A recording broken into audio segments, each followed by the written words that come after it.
নবীজি সাল্লাল্লাহু আলাইহি সাল্লাম বলেন, লা ইয়াখাফুন ইযা খাফান নাস ওয়া লা ইয়াহজানুনা ইযা হাজানান নাস। যেই দিন সমস্ত নবীগণ পর্যন্ত ইয়া নাফসি বলতে থাকবে, সবাই পেরেশান থাকবে, কারো ঘাম হাঁটু পর্যন্ত চলে যাবে, কারো ঘাম নাভি পর্যন্ত চলে যাবে, কারো ঘাম এরকম নাক পর্যন্ত চলে যাবে। নবীজি সাল্লাল্লাহু আলাইহি সাল্লাম বলেন, ওই কঠিন মুহূর্তে এই মানুষগুলির কোনো পেরেশানি থাকবে না। এরপরে নবীজি সাল্লাল্লাহু আলাইহি সাল্লাম আরেকটা উপাধি দিয়েছেন যে তারা হলো আল্লাহর খাস বন্ধু। সুবহানাল্লাহ। আল্লাহর বন্ধু হতে চায় না সবাই? সবাই তো আল্লাহর বন্ধু হতে চায়। বন্ধুর কাছে যখন বন্ধুর চিঠি আসে তখন বন্ধু পড়ে না, ফেলে দেয়। একটা মেসেজ আসছে, রাত বাজে 2টা, কেবল ঘুমটা আসছে চোখে, হঠাৎ করে মেসেজ আসছে, শব্দ হয়ে গেছে, ঘুম কিন্তু ভেঙে যায়।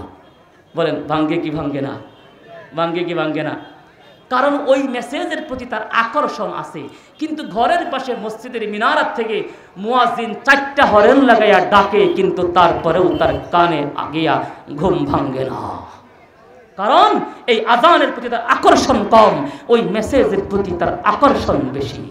এই জন্য আল্লাহর মহব্বতে, আল্লাহর কোরআনকে যারা মহব্বত করবে, আল্লাহ পাক রব্বুল আলামিন বলেন, কিয়ামতের দিন আমি আল্লাহ তাদের আপাদমস্তক নুরানি বানায় দিব, পূর্ণিমার চাঁদের মতন ঝলঝল করতে থাকবে। সুবহানাল্লাহ। এই যে দারুল হিকমা মহিলা মাদ্রাসা আপনাদের এই এলাকার প্রতিষ্ঠান, হ্যাঁ, অল্প দিনে সেই প্রতিষ্ঠানটা সারা বাংলাদেশে সুনাম অর্জন করতে সক্ষম হয়েছে। বলেন আলহামদুলিল্লাহ। কওমি মাদ্রাসা শিক্ষা বোর্ড বেফাকে প্রতি বছর মেধা তালিকা অর্জন করে, অথচ আপনারা জানেন থাকার তেমন ভালো পরিবেশ নেই। ছাত্র শিক্ষিকা, ছাত্র উস্তাদদের জন্য তেমন ভালো কোনো ব্যবস্থাও নেই। আল্লাহ তাআলা যেন এই প্রতিষ্ঠানকে দাওরায়ে হাদিস পর্যন্ত কবুল করেন, আমিন। আল্লাহ তাআলা যেন এই প্রতিষ্ঠানকে এই এলাকার জন্য নয়, গোটা দেশের জন্য আল্লাহ তাআলা যেন হেদায়েতের জরিয়া বানায় দেয়। সকলে বলেন আমিন। আজকে আমার অল্প হাদিয়া মাদ্রাসার জন্য দান ও খায়রাত আমার আখিরাতের নাজাতের ওসিলা হতে পারে কি পারে না? বলেন পারে কি পারে না? এজন্য মনে রাখবেন একটি কথা, যে যতটুকু আল্লাহকে মহব্বত করবেন সে ততটুকু জান্নাতের পথে এগিয়ে যাবেন। সুবহানাল্লাহি ওয়া বিহামদিহি। আমার উস্তাদ মুহতারাম শাইখুল হাদিস আল্লামা আজিজুল হক রাহিমাহুল্লাহ তাআলা তিনি একটা কথা বলেছিলেন, অত্যন্ত ওজনী কথা।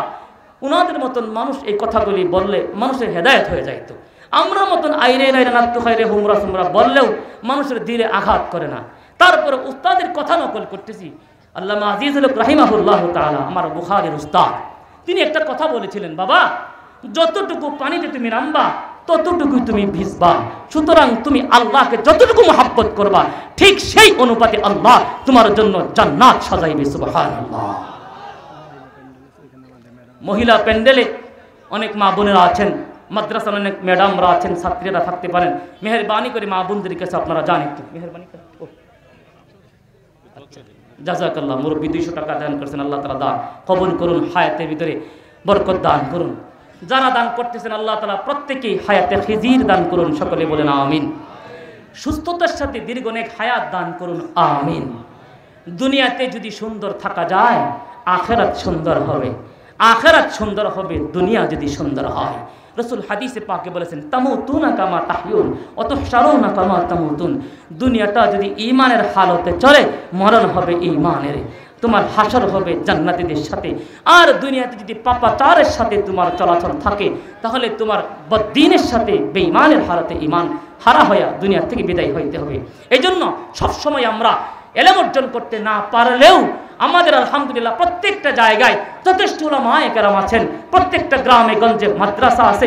মাদ্রাসাওয়ালাদের সাথে সুসম্পর্ক রাখবো। অনেক এতিম অসহায় বাচ্চারা লেখাপড়া করে, আপনি তাদেরকে একটু সহযোগিতা করেন, কিতাব কিনে দেন, একটু কাপড় বানিয়ে দেন, ভর্তির খরচ দিয়ে দেন, একটু তার বেতনের ব্যবস্থা করে দেন। হ্যাঁ, কি হবে? ইবনে মাজাহ শরীফের এক